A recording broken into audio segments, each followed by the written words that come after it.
As you see here, we're loading into the battle. I brought in Tifa, Matt, and Cloud. Yes, I did have them pretty suited up, and I'll go ahead and go through the setup at the end. While it loads up, definitely know that I stream every day from 1 hour before reset to 1 hour after, and we do all sorts of shenanigans. As you see, you have to wait for the boss to buff himself and also debuff before you start doing your moves. If you can learn how to keep one hand on the keyboard and one hand on the space bar in order for you to do switches of any sort. Cloud likes to not do the correct buff once everything is removed from buffs, so it's very important for you to use his sanctuary before you head over to Tifa and throw that last upper shot. Matt, for the most part in the beginning, was mostly just used to have extra ATB. He threw a couple moves just to do a little bit of damage, but since the other guys are the people that are removing the debuffs and also applying the debuffs, that's what he was used for. As you see here, we do a heal, and then we go right back over to our DPS. But before we throw anything with our DPS, we make sure for the unison bar to be maxed in order for Tifa to be able to limit here and go straight into doing damage in order to take down the Mega Flare bar. The Mega Flare bar is very important to take out, and if you want to trick Matt into doing heals, you just go to defense mode and he will do them on his own. As long as somebody has enough HP missing, they will do it. And it's very important for you to be switching in order for that bar to go down faster. And then even after the bar is all the way down, you still have to toss one more move to remove the bar. It's kind of weird and janky how it works, but if you hear me out, it works. As you see, the boss does different moves. That's why I was able to divide the work between Sanctuary, that is, I believe, OB3 or something like that, and Matt, whenever I go to defense to survive those hits, he just heals on his own. It's very important for you to go into defense mode for these hits in order for them to do less damage. And it's I personally chose to bring a Cura. The Cura was very vital for bringing up one character a lot of HP. You're also able to use Somersault in order for the boss to get a move canceled out, and it's kind of like putting ATB back into your pocket. I didn't do it there, but I did do it successfully in other runs, and it was very helpful. One of the most important things is definitely getting the Mega Flare down. If you keep doing moves and saving the limit breaks for that, as you see there, I waited for the move to connect in order for the unit not to get a refund and have to toss it again. But it's very important for you to try and get at least a couple of critical hits in with Cloud, because of the fact that Cloud is very good at critting. I know it's a very low chance and it's kind of up to RNG, but as long as you don't let the boss go to count down to 1, then you can survive. And one of the most important strategies about this boss is making sure that before the end of the sigil phase, you need to get them into red health. That will restart the counter after the sigil phase. He will start back from 5, and it gives you a bunch of time to be able to destroy him in the end of the battle. And you guys will see that a little bit later on. Here you see we're just spamming moves, spamming moves, spamming moves. The gigantic shield is very important for survival of the second dive bomb for me personally. As you see, the dive bomb is on the way, so I made sure to let the debuff go away, and then I reapplied it, and I make sure that the character that he's gonna hit has the max amount of HP in order to survive. As you see here, we debuffed the boss 3, and there's no defensive buffs, but this is enough to survive. As you see, she survives with 1,556, and Matt just goes straight to healing, and I had my hand on the Somersault, just in case the boss decides to do a follow-up attack, which sometimes he does. Depends on where you have him in HP. He does different phasing. For the most part, you're just going to start getting ready for a secondary dive bomb, which that's the one that I personally save the gigantic shield for in order to survive. And as you see, it is now on the way back to Tifa, and it's very important for you to get that defensive buff up, but do remember that the buff only lasts a certain amount of time, so it's very important. Hey, look, El Sanchez 13, nice. It's very important for you to do the debuffs and or buffs at the correct time, or else they will expire. As you see here, I threw the debuff at the end, and I do go and click the shield while in defensive mode. and that allows me to make sure that after the battle, or after the shield goes up, the unison is in defensive mode in order for me to take less damage and survive the boss. As you see here, I barely survived this attack. It was very strong, but she came through. The reason she came through is because of the shield, and also because she had a really high P defense. The P defense is very important. At this point, the boss will go into sigil mode, and it's very important to get him into red health. If you don't get him into red health by the end of the sigil phase, he will not reset his counter, and it will be very hard. Hear me out. Very hard to beat him before the rest of his timer, or else he's just going to load up a Mega Flare right away, and it's bye-bye. So it's very important for you to get that health up, but instead of getting health up, I decided to just sacrifice my Tifa in order to keep doing damage. So I said, if Tifa's going to go down, I might as well do as much damage with her as possible. So as you see, I'm clicking like a maniac. And as you see, the boss's health did go to red. So because of that, I'm going to get 5 whole countdown to be able to survive. The following hits. And it's huge. I think I actually healed one more time after this. As you see, he destroyed her health, but it was because I didn't debuff him on purpose. And as you see, he follows up with 1 attack. I did 1 heal with Matt. And after that, I think we did full DPS. As you see, I waited for the full unison. Full unison is very important. And this is when you see the counter, he started back from 5. This is when I said, maybe I should start healing. No, this is when my chat told me it's a DPS race now. And that's when I just started clicking buttons and make sure to keep attacking. And I was praying for critical hits. I was absolutely praying for critical hits because I needed them.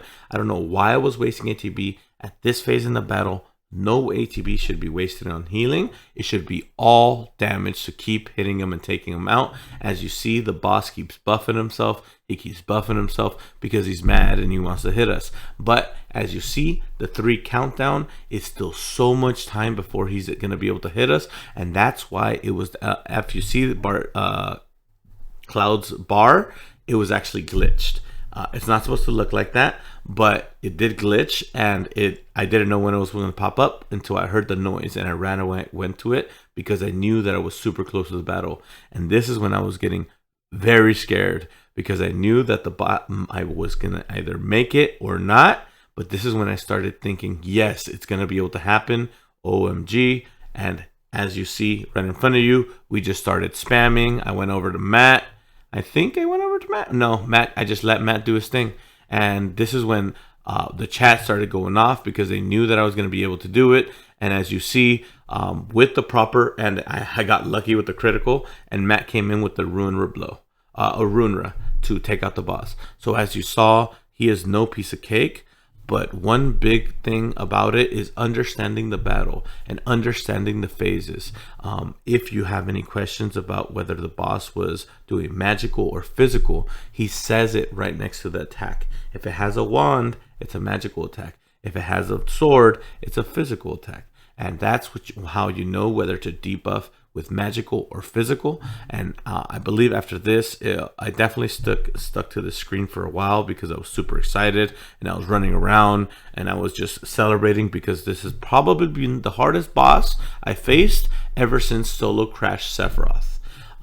Solo Crash Iron Giant was a bit easier, but as you see, my chat just started popping off. We all were super happy. I was super happy. It was definitely a great time. Hello. I'm going to be going through my team and what I used. Yes, some of these weapons are very OB'd out, but sometimes these weapons are needed to do the end game content. Just like the first day of the game, we weren't able to do Ramu on the first day. As you see here, I ended up going with my Matt as a healer. I took the prime number as main heals in order for him to have a huge heal stat, as well as the Slick Beetle, which everybody knows does a P attack down. On the back end, I went ahead and took healing, and everybody knows this staff, which is a Prism Rod for Aerith, which is a phenomenal weapon for HP. As you see, this is what I use for HP, and it is huge. Another thing that I definitely did was use, I don't know if you guys know about the guard stick, but it's a ridiculous weapon that gives you a crazy amount of healing. If you don't know about it, you should check it out. And everybody knows about the Chocobo staff, while also providing a bit of magical defense here. If you go to the materia, I pretty much didn't use any of them except for when the game automatically used this, which is just a sigil, but it didn't use it for damage. I used it for the 5.4 heals and the P defense. On my actual Cura, I brought a tanky Cura, as you can see, with other things.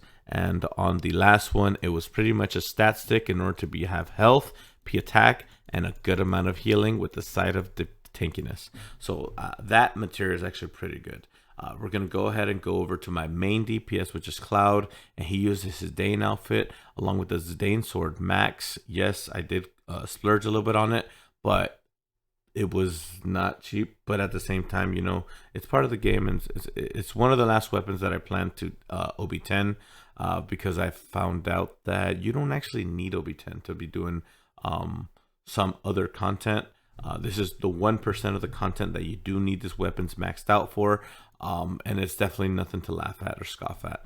I definitely brought the bandage sword in order to be able to cast Sanctuary, which is a magical defensive buff, and that helps you survive the initial hit of the Mega Flare. This is a very vital part because it also provides HP. The ice resist is whatever, but HP is very important for this battle. I like to have a 9k threshold, which Matt is just under it, but there's going to be a reason for it. With Cloud on the back end, I brought the Mursame and the gloves in order to have a lot of HP and lightning potency. As you see here, the lightning potency. It could have been higher, but at the same time, I wanted to bring a side of a little bit more damage, and that's why I brought the Heavy Hauser, which is a very heavy P attack weapon, along with attack and ability boost. And because of the fact that I had a good amount of P attack max and this at such a great place, it was only logical for me to get these free points from one weapon, not this one, but this one, from one weapon, which is the Heavy Hauser, and it's definitely one of the most important parts to this build. It's great to have extra stats on Cloud in order for him to hit like a truck. As you see here, I do have a good amount of luck on materia for this, and it definitely shows here. P attack, HP, the other substats kind of don't matter. P attack, HP with the side of tankiness. I didn't use any of these materials. I only used these here. And I brought in Ramu since I did load up Cloud with a good amount of lightning on the back end. I did bring Ramu.